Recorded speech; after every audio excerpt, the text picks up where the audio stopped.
तो आज का हमारा हेडिंग होगा वैद्युत क्षेत्र की तीव्रता। लिखिए हेडिंग, हेडिंग है वैद्युत क्षेत्र की तीव्रता।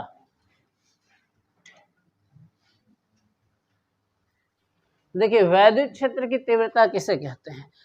कोई एक आवेश है और आवेश के आसपास चुंबकीय क्षेत्र, कोई एक आवेश है, आवेश के आसपास वैद्युत क्षेत्र है। चुंबकीय क्षेत्र चुंबक के आसपास होता है और आवेश के आसपास में वैद्युत क्षेत्र होता है। इस वैद्युत क्षेत्र में किसी बिंदु पर स्थित एकांक परीक्षण आवेश पर लगने वाले वैद्युत बल को वैद्युत क्षेत्र की तीव्रता कहते हैं।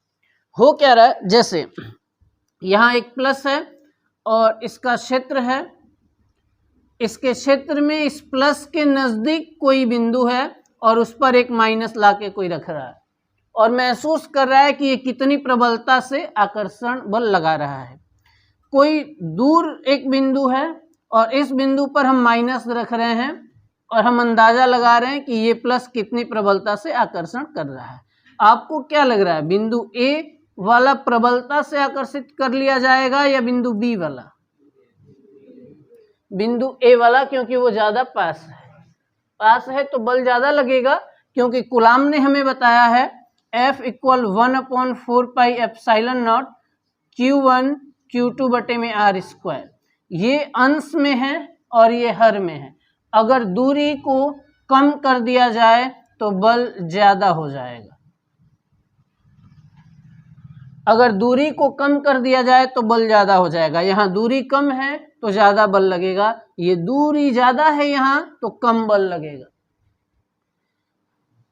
अब अलग अलग बिंदुओं पर वैद्युत क्षेत्र की तीव्रताएं अलग हैं, इसीलिए इसका परफेक्ट डेफिनेशन होगा किसी आवेश के वैद्युत क्षेत्र में स्थित किसी बिंदु पर एकांक परीक्षण आवेश पर लगने वाले वैद्युत बल को उस बिंदु पर वैद्युत क्षेत्र की तीव्रता कहते हैं।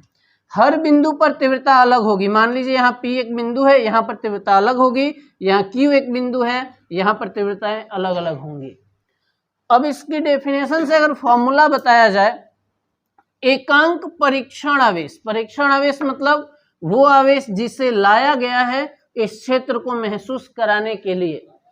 एकांक परीक्षण आवेश पर लगने वाले वैद्युत बल, ये वैद्युत बल लगाएगा जो F, वो है वैद्युत बल।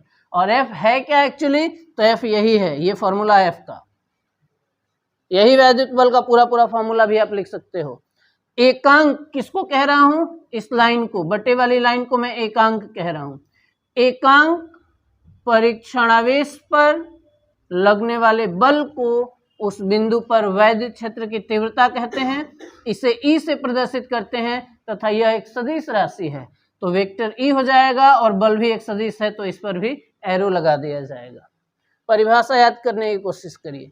किसी आवेश के वैद्युत क्षेत्र में स्थित किसी बिंदु पर, किसी आवेश के वैद्युत क्षेत्र में स्थित किसी बिंदु पर एकांक परीक्षण आवेश, एकांक परीक्षण आवेश पर लगने वाले बल को उस बिंदु पर वैद्युत क्षेत्र की तीव्रता कहते हैं।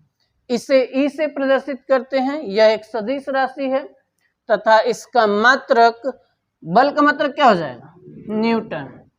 न्यूटन, और बटे को मात्रक के लिए प्रति कहते हैं, और यहाँ Q है कूलाम, इसका मात्रक हो जाएगा न्यूटन प्रति कूलाम। लिखिए, ये ध्यान रखना आप लोग, 100% ध्यान रखना। और अब आगे हम 3 चीजें पढ़ने वाले हैं, जिसमें से सबसे पहला होगा वापस वैद्युत क्षेत्र की तीव्रता E, लेकिन एक आवेश के कारण। इस दूरी पर कह दें कि ये प्लस एक आवेश है, यानी Q एक आवेश है, और R दूरी पर क्या होगा तीव्रता, ये एक पढ़ेंगे इसी फॉर्मूले से रिलेटेड। फिर हम लोग पढ़ेंगे वैद्युत विभव। हमने सबसे पहले देखो F पढ़ा है 1/4 pi epsilon not Q1 Q2 R²। इसी के रूप में हम लोग E का मान भी पढ़ेंगे होगा 1/4πε0 Q/r²। और फिर इसी के रूप में हम विभव V को भी पढ़ेंगे, होगा 1/4πε0 Q/r। तो ये कंफ्यूजन स्टार्ट हो सकता है। अभी आपको एक एक करके मैं बता रहा हूं, ये कूलाम का नियम ध्यान रखना है। आज हम लोग इसके डेरिवेशन करने वाले हैं इस सेकेंड नंबर का। यानी अब हमारा हेडिंग होगा एकल बिंदु आवेश के कारण वैद्युत क्षेत्र की तीव्रता। एकल बिंदु आवेश मतलब कोई एक ही प्लस है और उससे कुछ दूरी पर वैद्युत क्षेत्र की तीव्रता ज्ञात करनी है।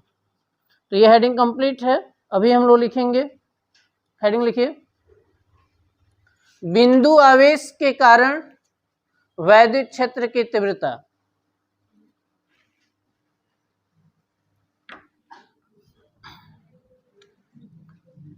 हेडिंग है बिंदु आवेश के कारण वैद्युत क्षेत्र की तीव्रता।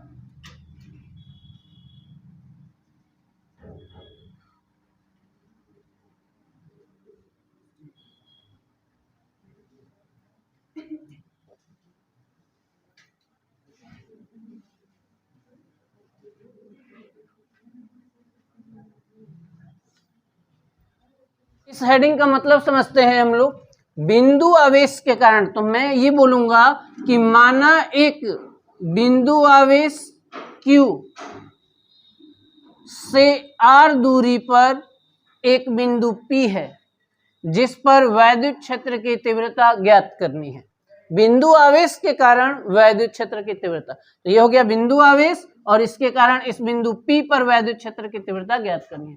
तो माना एक बिंदु आवेश प्लस Q है जिससे R दूरी पर बिंदु P है जहां वैद्युत क्षेत्र की तीव्रता ज्ञात करनी है।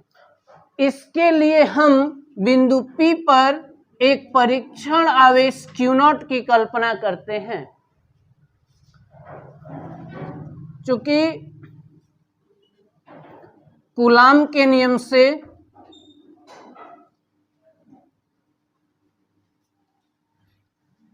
Q0 पर लगने वाला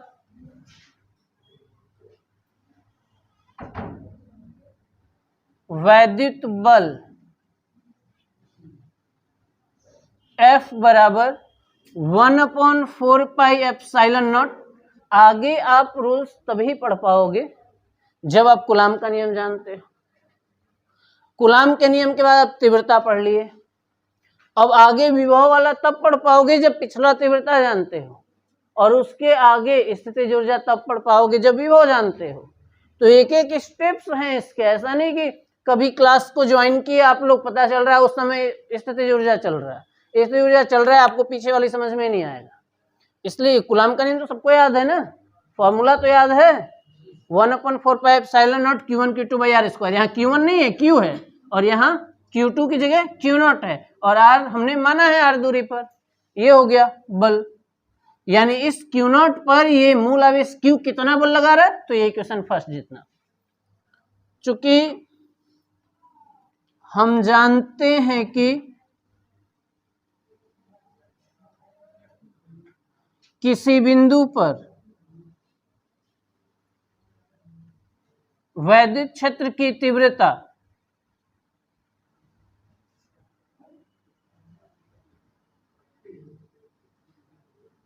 E बराबर, अभी अभी डेफिनेशन उसका बताया गया है और आज ही उसका फॉर्मूला लिखे हो, F/Q0। अभी लिखे हो ना, आज यही फॉर्मूला यूज करना है। और E इक्वल F का मान यहाँ समीकरण 1 से रख देना है, 1/4πε0 Q0/r²। Q और Q0 क्यों हुआ? क्योंकि मूल आवेश Q माना गया है और परीक्षण आवेश Q0 माना गया है, तो पहला आवेश इनटू दूसरा आवेश। वही F का मान यहाँ से देखो, F का मान है ये पूरा, और ये Q0 को आगे लिख देता हूं मैं नीचे। अब यहां से Q0 और Q0 हो गए कैंसिल, और E का फॉर्मूला हो गया 1/4πε0 Q/r²। मात्रक हमेशा ध्यान रखना है। मात्रक तो इसे कहते हैं मूलभूत अभिधारणा, यानी इसका शुरुआत यहीं से हुआ है। तीव्रता किसे कहते हैं उसका कॉन्सेप्ट यही है कि एकांक परीक्षण आवेश पर लगने वाले बल को वैद्युत क्षेत्र की तीव्रता कहते हैं। तो मात्रक हमेशा यहीं से बनेगा, न्यूटन प्रति कूलाम, न्यूटन प्रति कूलाम, इसका मात्रक लिख देना है, इसको ब्रैकेट में कर लेना है। डेरिवेशन बनाने भी आना चाहिए और ये लास्ट वाला फॉर्मूला भी याद रहना चाहिए। नोट करिए, डायग्राम भी बनाना है आपको।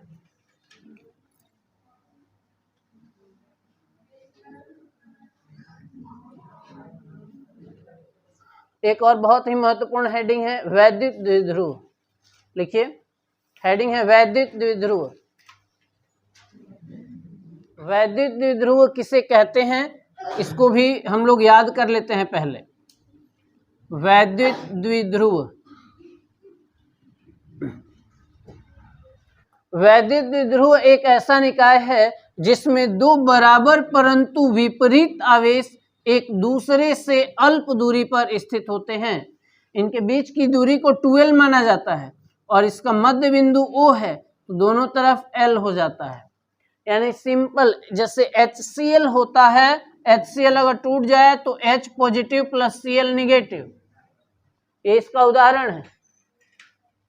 NaOH होगा,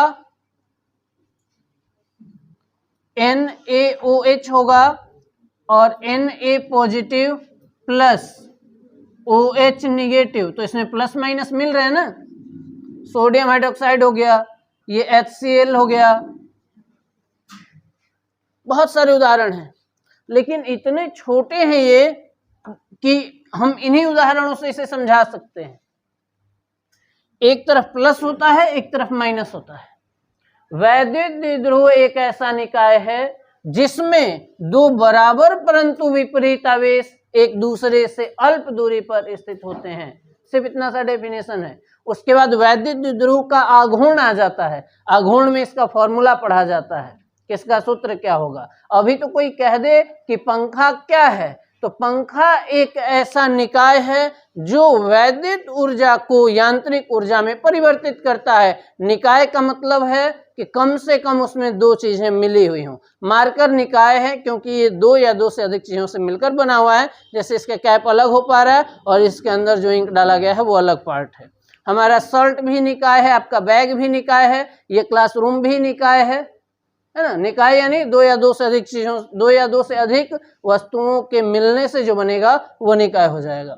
यहाँ वैद्युत द्विध्रुव एक ऐसा निकाय है जो दो बराबर परंतु विपरीत आवेश एक दूसरे से अल्प दूरी पर स्थित होने से बनता है। वैद्युत द्विध्रुव आघूर्ण, समझिए इसे। ये वैद्युत द्विध्रुव में कितने आवेश हैं? दो, विपरीत हैं लेकिन बराबर हैं।